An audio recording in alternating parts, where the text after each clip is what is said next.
Alright fellas, we're back in Pokemon Masters and we got ourselves the new Sygna, Ingo, and Chandelure. Yes, it's going to be dropping tomorrow, October 31st, leaving November 18th. This is honestly not a bad sync pair, for sure. Very gimmicky though. It's similar to Emmett. Obviously they're meant to be like I guess pairs is a way to put it. I don't know.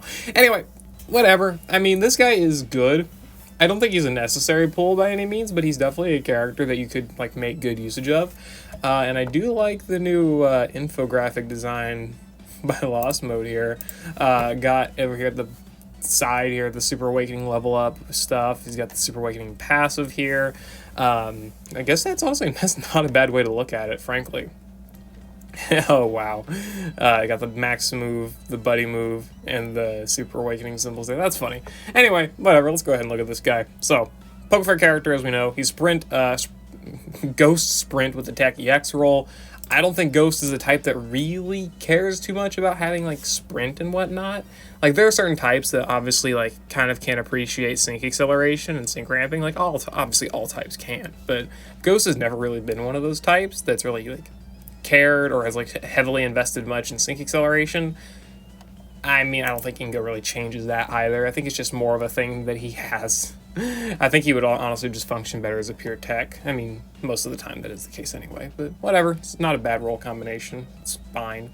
Goes, the Battle Facility Foe, Sygna Suit, Battle Partner. Looking at the stats at level 140 without the 6-star X investment, he's got 167 basically defenses, 661 health, 362 speed, 336 offenses. Not great, but you're definitely going to be investing in his offenses quite a bit more. Like, if we look at his stats here, obviously with the 6-star AX level 150, he's got nearly 400 offenses, over 200 defenses, 793 health, 422 speed. Like, these are good stats. And of course with the EX roll as well, he goes over 400 in his special attack and attack stat, 235 in both defenses, 853 health, and 422 speed. Like, he's got good stats, obviously. His stats are fun. Nothing crazy. Like, his offense is not like 500 or 600 or anything like that, but it's good. Obviously, it's going to be pretty solid with all the different levels of, like, the different buffs he gets as well, especially considering, if you reach, like, 1 out of 5 level of Super Awakening, which I would not recommend investing any level of Super Awakening unless you tend to get them to 5 out of 5 Super Awakening. But, if you want to invest level 1, all of those stats get another additional 1.1 times boost, boosting attack to over 450, HP over 900, Lord, like 260, 70-ish defenses, speed, God, over 460. That's pretty good, right? Like, he's got good stats. Looking at his moves, this is where his gimmick stuff comes in. He's got Will-O-Wisp and Confuser, right, for Burn and Confusion, which activates his Buddy move, which this is hella blurry, but we'll try. Active condition, when there's at least one Pokemon affected by a status condition, flinching, field, confusion, or trap. Deactivated, it isn't. The attack's power is doubled against targets that are affected by... It doesn't even say. Attack's power is doubled against targets that are affected. Got it. The move is 80 to 96 regular power, 2 gauge, hits one opponent, whatever. But it needs to have a status condition or flinch, trap, confusion to activate, and then the power is actually doubled on that, so it's effectively always 160 minimum power to 192 minimum or maximum base power. And then of course that could get further boosted with Super Awakening here. Man, I want to actually hold on. Okay, whatever. I'll just use the scroll bar. Further boosted with the moves, level Super Awakening boost here. Like, moves 1.1 times buff here. That's going to buff this to, like over 200. Obviously, 200, 190 something, like 220 pretty much. And then a 1.3 times boost, which I'm going to guess is multiplicative on top of the 1.1 times boost. So 220 times 1.3, that's like 290 some. God, that's actually massive. The Super Awakening is actually a pretty massive buff for move power, thinking about it. Jeez, definitely a massive upgrade, right? Like, again, if you're willing to invest that high, I'm not saying you are, but hey, you can. Yeah, let's keep this zoomed in. And obviously, he's got more effects on his buddy move here other than just double power. Again, about 180 at 5 out of 5. Lowers target defense by 2 when paralyzed. Lowers target special defense by 2 when burned. Lowers target speed by 2 when flinching. Restores ally HP when the target's poisoned. Applies free moves next when the target's trapped. Increases special moves next when the target is confused. You get all that? Sure. He can debuff the defensive stats, he can debuff speed, he can do a little bit of healing, a little bit of free moves next, and buff his own special moves next, depending on what the enemy has affected. He works the way he does. He sets burn and confusion, which means he's debuffing enemy special defense, and he is buffing his special moves next. Assuming both of those are activated. He does not need both of them to be activated for the move to be used, but obviously for the full effects of it to proc, he wants both activated, confusion and burn. Is it worth it? You tell me. Not really my call. I mean, you could say that like it's worth it to use Will-O-Wisp first initially for the special defense debuffs, and then use Confusion to maximize on that damage and whatnot. But also consider it may have to keep resetting Confusion. It really is just pretty dependent on the scenario and what teams you're building and what you're fighting and all of that junk. Either way, point is, it's strong. It's got good effects. Defensive debuffing is good for empowering himself, empowering partners. Special moves next, again, another method of buffing himself. Restoring ally HP when the enemy's poisoned, which they probably won't be, but if you can get that happen, then you can get healing for your team. Free moves next, when attacking an enemy that's trapped. Gauge management, that's nice. And other different effects like speed debuffs and defense debuffs for other partners. Emmett, spoilers, is electric type and is physical. He paralyzes, so those defense debuffs are for him, specifically. Anyway, just keeping that in mind. And then the trainer's leaving, trainer move, reduces sync countdown by 2, raises ally speed by 4, all ally speed by 4, and raises evasion of all allies by 2. A little bit of dodge, a little bit of sync acceleration being sprint, and a lot of speed buffs, again, probably because sprint. Gauge management's fine, the evasion buffs are good for the legendary gauntlet, dodging is cool and all that junk, and sync acceleration, and also probably the damage challenge. And sync acceleration, similarly so in pretty much any game mode really, but also pretty good in the damage challenge. He's also got max moves, max guard for applying damage guard, and max phantasm for debuffing aim and defense. He does not care about the defense debuff, but I mean, sure, it's some extra power, right? And I think he does have some effects on using his max move anyway, so that's cool. Anyway, moving on to passive skills, he's got inbound train announcement, reducing sync countdown by 2 when the max move of targeting an opponent that is affected by a status condition is successful, and increases special moves next by 2 when the max move targeting an opponent that is flinched, confused, or trapped is successful. Again, they're really wanting you to affect him with burn and confusion for his damage, his max move effects, all that junk. He's got Team Brain Gain 9 as well, increasing ally special moves next by 1 when the user's move is successful.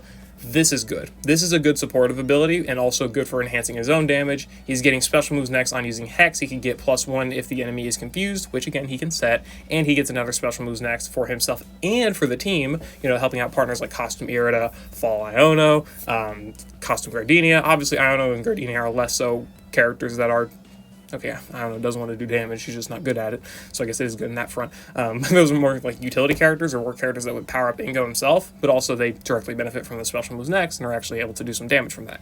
And obviously, like, any of the Shadow Ball users, Renegade Cynthia, Fantina, I think Morty's got it. All those characters, they benefit from the special moves next buffs. Just take a look at the list. Any special attacker you see here, we have to go down a while for any good ones. Yeah, Ghost is kind of hurting there. But, any partner you want to run with, the other Chandelure. That's nice. Either way, supportive abilities, right? That's good. That's really, really strong, for sure. And even if you don't want to run in with other Univa character, Ghost characters, any special attacker that has an actual special attacking move, not like Classic Elisa with friggin' Thunder Shot, is going to be able to benefit a good bit from that, and that's nice. Move special attack up 2 and crit rate up 1/9. Raising special attack by 2 and crit by 1 when his moves are successful. It's like honing hit 9.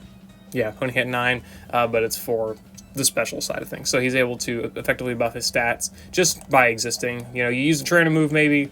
I don't know why. Well, you could use the term 1, that's fine. You use a trainer move, Will-O-Wisp, Confuse Ray. You're up to special attack +3, +6, and crit +3. There you go. So you got yourself your stats maxed. He's good at that. You got yourself the special moves next buff for himself and the team. Extra special moves next for attacking enemies that are confused. Special defense debuffs for enemies that are burned. So yeah, there's Ingo's kit pretty much at 1 out of 5. I mean, he's pretty good, honestly. He's got good utility stuff with the defensive debuffs and the burn, confusion, all that stuff, and the support, whatever. All that's fine. Nothing crazy, though, I would say. He doesn't really have too many multipliers. His nuke, He's got himself the status condition nuke here. Nothing crazy though. 100% multiplier is not great for any reason. Obviously the grid's gonna help that out though. And I guess it probably would make more sense to go for the grid before the Super Awakening, because obviously it's different. It's lower move levels, move level cost. Oh wow, the fact we have to say that now is fun. Anyway, whatever. We'll look at Barbari's website for this. Thank you, of course, as usual. 1 out of 5, he's got normal guard, dauntless, fighting guard. He does gain it's a decent amount of guard passes. I think he gets another one here somewhere, wherever it is.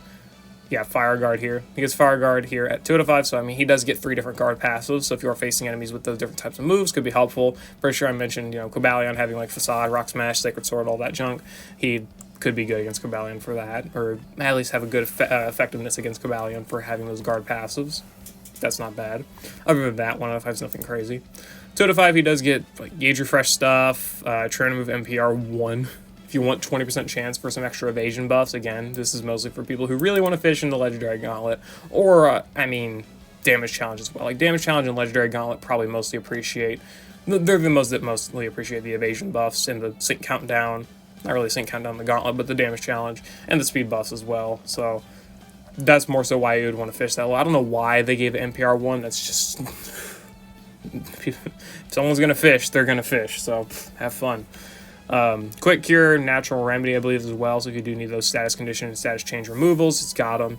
Max Super Preparation. If you need the Super Effective next for whatever reason, facing a Ghost Weak enemy, Huxi in the Legendary Gauntlet, or any Stadium stage, or not even, I don't think we don't even have a Ghost Weak Ultimate Battle, but any of those stages, the Max Super Preparation could be good for. Mostly just, I don't think it's like an amazing tile though, honestly, but it's there. And then, like, Stop Hitting Yourself 5 and Curative Confusion 1. More good Gauntlet stuff. The Gradual Healing is obviously always going to be good in that mode. Stop Hitting Yourself to prevent the damage on top of the evasion buffs means that he's got some decent enough reliability to not be hit by enemies. And some decent, getting safety nets for that with the healing and whatnot. So, not too shabby, frankly. Also, Damage Guard if you don't want to run, if you don't use Max Phantasm. So, he does have decent defensive utility, I guess, for... Again, most like Legendary Gauntlet, not necessarily anywhere else. At 3 out of 5, he gets Max Phantasm Power Up, Go Viral 9, as well as Team Interference 9, being able to do AoE Burn and AoE Confusion, so you don't have to worry about resetting those on enemies.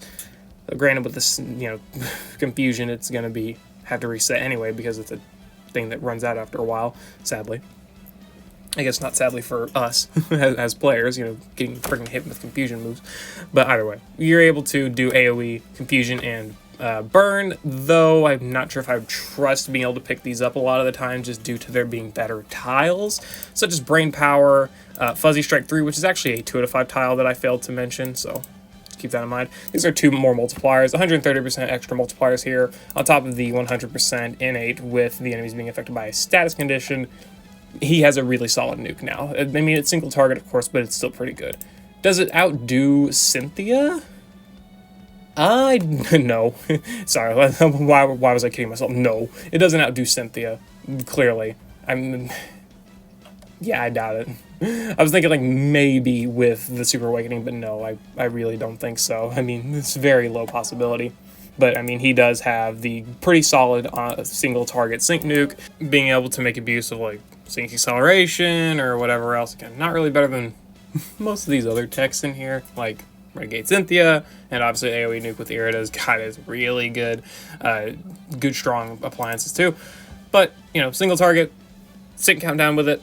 I'm sure it's got its own individual, specific, good aspects of it, whatever else, I guess. Sure, he does have it. Staggering 4, 50% chance to make the enemy flinch. Another great gauntlet ability. Could be good in the damage challenge as well, though less so because he's got a buddy move. Buddy move, it tickles up, long animation, all that junk. So, but good in the Legendary Gauntlet, 100%. Just increasing his effective prowess in there. File Fighting 5 for an actual power-up on his moves. Again, it's already 180, 190-ish power. Extra power-ups, with defensive debuff, special moves next, Super Awakening, all that stuff. Getting an extra power-up with a 50% multiplier is obviously going to be making it hit really hard. How hard as opposed to other Ghost-type moves? Pretty hard, frankly. Like, I don't think... I don't know if it's going to out-damage Irida. It definitely could. Like, I could easily see it doing as such. But I would say it easily outpowers pretty much any other real ghost attacker, or any Shadow Ball user, even like, you know, the new Iono, or Lily's Moongeist Beam. It easily is going to be either the second or the most strong, or the most strongest, you know, probably ghost spammable move in the game. Obviously, like, I'm sure Irida's Biting move is easily going to be stronger, but, you know, in terms of consistent damage output, I'm sure Ingo's going to have, you know, everyone else beat there, and that's obviously its own good aspect. Ruthless 9 here for debuffing stats when attacking an enemy that is flinched, confused, or trapped. If you do need those random debuffs or want the random debuffs, he's good for that. The accuracy debuffs and offensive debuffs specifically, amazing in the Gauntlet. Defensive debuffs, you know, for faster defensive debuffing prowess, he's good for that too, for enhancing his own damage, the team's damage, and activating multipliers, all of that too. Debuffs overall are pretty nice. I mean, I'd say they're obviously the most effective in the Legendary Gauntlet, or if you are really wanting to be super RNG heavy, you know, it could be good in the damage challenge. But for the most, and obviously Stadium too, you know, all these modes can benefit a good bit from the random debuffs. I'd say, again, mostly Legendary Gauntlet stuff. And again, even outside of that, he's got stuff like Foul Fighting and the nuke stuff for more straightforward play. And that's mostly what he's got here. I guess like he's also got Befuddle, but I'm not really sure how much I would trust that as like an amazing thing to actually pick up. I could see it though, like especially because Summer Gardenia has Befuddle too as well, so you want to double up on the Befuddles. You could see some pretty funny Ingo and Gardenia gaming for like Renegade Cynthia or something. It could give some good multiple activation extremely quickly. Just a thought, honestly, just food for thought. And of course, he's got the Sygnas as well to empower his nuke. And again, also consider he's got the 1.5 times bonus for being the Techie X roll, so his nuke is like 300 some power with about 230% in multipliers. Pretty strong unit, man. Definitely has the nuke to back it up. At 4 to 5, he does get max move, hit, interference, team interference 9. This is basically this, but on the max move, and easier to pick up. And then opponent status condition, team moves up 2, powering up allies, moves by 20% when attacking an enemy that has a status condition. This on top of the brain gain, the team brain gain 9 as one of his passives right here, does give him a lot of good supportive ability for the team. Any special attacker you pair him with is going to be getting that 20% buff on top of the special moves next buffs, and that's going to be good for empowering team damage on top of like the special defense debuffs that he's able to apply as well. It's pretty strong. It's honestly really solid effects. Also, just a little bit food for thought to consider, like the fact that he's got Max Phantasm debuffing enemy defense just kind of further solidifies that he's a decent run with like Renegade Cynthia or whatnot, because she's a physical nuker. She wants the defense debuffs for that, but also she wants the Sparny Pants for her own nuke activation as well. So she wants both defensive debuff types. Ingo can provide that, if not only just a little. Just something to consider. Anyway, so he's got good support here at 4 to 5 with this passive here. And again, if you do need that interference, which is flinching, confusion, and trap, not just confusion. So you do get the speed debuffs. What does he get from it again? Speed debuffs. Yeah, speed. You get special moves next from confusion, and the free moves next when attacking trapped enemies. So he does get all of those effects pretty much when using his max move. If you do find those to be helpful, the 4 to 5 tile is there. At 5 to 5, he gets critical sync for a guaranteed crit on the sync move. This could be good if he's like, you know, his crit isn't maxed out by the time you get to his first sync move or something like that, which is pretty unlikely, but could happen maybe. Or maybe you just don't care to deal with the RNG of the like 80% crit chance sync moves. It could be useful in that case too. I could see that being, again, good in the damage challenge. Like they're giving these abilities that could be good in that game mode, where, you know, maybe maybe Ingo wants to make a move once or twice, and you can't max out his crit rate. So having the guaranteed crits there, I just thinking about it, could be good. That could be how they were wanting to work with it, especially because he doesn't have any like confusion based multipliers for his nuke. So if you're just trying to go like straight nuke mode with him and not really consider anything else, well, I guess he's got Fuzzy Strike, 30% multiplier. Confusion sucks though, so fuck the multiplier. Again, if you don't really want to go for the confusion route, you don't need the confusion for the sync nuke, and there you go. You're doing fine. You don't have to deal with using like Will-O-Wisp and Confuse Ray and the trainer move and having to and that also maxing out your stats, right? You don't have to actually max out your stats, and you still get yourself the guaranteed crits. Whatever. And then the same with max move special boost too. I mean, this is good. Like, he does get, this is some good enhancement after using his sync nuke. It's just you kind of have to grid for it. It's like quite a bit of energy to maybe invest. Let's see. I mean, yeah, he's already got 4 energy left, and he's gonna, what does he want to pick up? Yeah, foul fighting. I mean, I would still want to pick up foul fighting. So I mean, you could build something like this. Honestly, you don't even need staggering forth. Actually thinking about it, so yeah, you could actually go for a full no investment energy here, and you could get the full sync nuke, the 50% multiplier, and you get the sync move special boost and max move boost. If you really wanted to, that's not a bad idea. And if you really want to invest 10 energy, there you go, pick that up. It's actually a really good tile to pick up. The support is pretty nice. Or, of course, you could again forego this and still invest the +1 energy and get that. However you want to do it. Okay, yeah, I mean, pretty solid grid overall. He's got a little bit of support, he's got his nuke, he's got some damage enhancement, he's got himself his great gauntlet abilities with mostly evasion, gaming, and a little bit of healing, you know, via concursive confusion. Yeah, that. And also his gauntlet gimmick check is naturally pretty solid. He's got burn for status conditions like Cobalion and Yuxi. Confusion for status changes again. Yuxi as well does help. He's really murdering Yuxi, especially with the ghost typing, right? The debuffs being offenses, defenses, and accuracy and speed. Good against pretty much anything that can be debuffed. Really effective.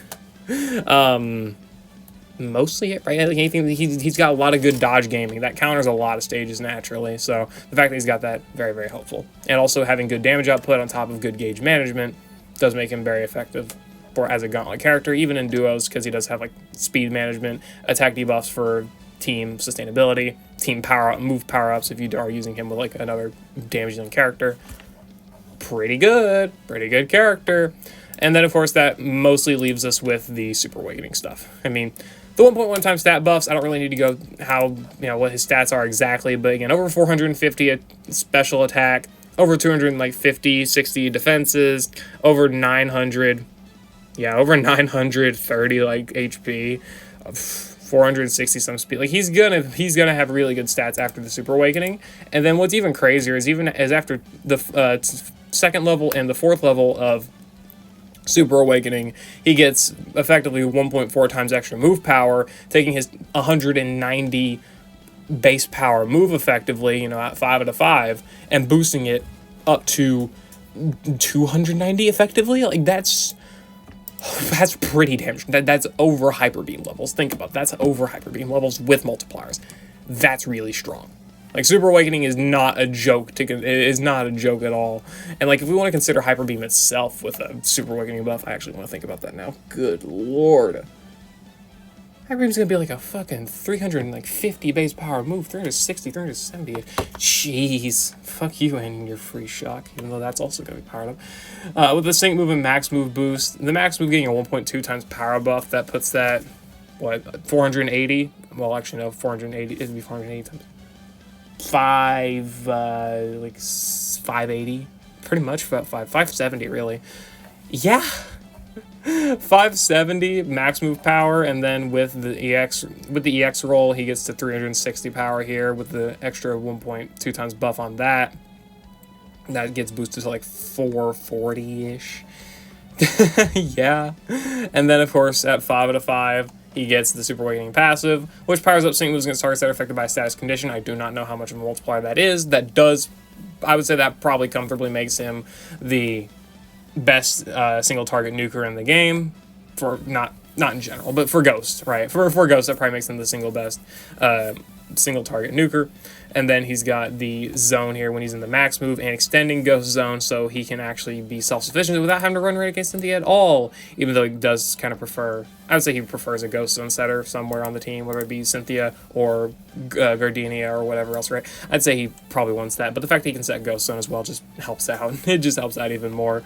So that's nice. The multiplier is the big part, but the Ghost Zone is nice as well, especially on an easy to activate thing such as the max move. Basically means whenever you want to use it, you can. It's not like locked to sync or some other thing like that. So we do appreciate that. But of course that requires basically what is a 10 out of 5 investment or 10 out of 10 investment. So just consider that. But I mean, either way, I'm sure that's going to be a buff a lot of Pokefairs are going to be appreciating and getting and whatever, so I doubt that these, like, super cracked sounding passes, you know, like, again, it sounds cracked that this move's going to be about, like, 290 some power, or his max moves are going to go up to, like, nearly 600, or his sync moves are, like, 450 or something and already having all these multipliers. Sounds correct, but granted, every Pokefair is going to be getting this going forward, so I would not expect these stats to be super massive power creep in terms of just Ingo. It's mostly like every Pokefair. Well, it is every Pokefair, given time. Anyway, yeah, what are my thoughts? He's a good character. Is he super worth going for? Really is up to you, but he's got very solid DPS. He's going to have a very solid single target nuke. Pretty solid sprint functions with the sync acceleration and whatnot. Good dodging ability, good speed buffing ability. Great gauntlet prowess in general. Great damage challenge prowess. And even outside of those game modes, the supportive ability with the special moves next, his own special moves next buffs, his 50% DPS multiplier, his special defense debuffs, again, his whole sync nuke multiplier stuff. All of that stuff is going to be making him strong, and it's going to be making him a good character to fit on the team because he's also giving allies extra damage, and that's always going to be helpful pretty much anywhere else. Like, it gives, you know, more team cohesion and all that junk. So overall, very, very solid character, very, very nice kit, and yeah, those are my thoughts. So yeah. I'll see you all later. Hope you all enjoyed. If you are going to do something for Sygna Suit Ingo, let me know down in the comments below, and let me know if you get lucky, I guess. Good luck on your summons. Good luck on your skipping. That's all I gotta say. Happy November Datamine update, yada yada. Enjoy all of it. Yes. I'll see you all later. I hope you all enjoyed. Peace.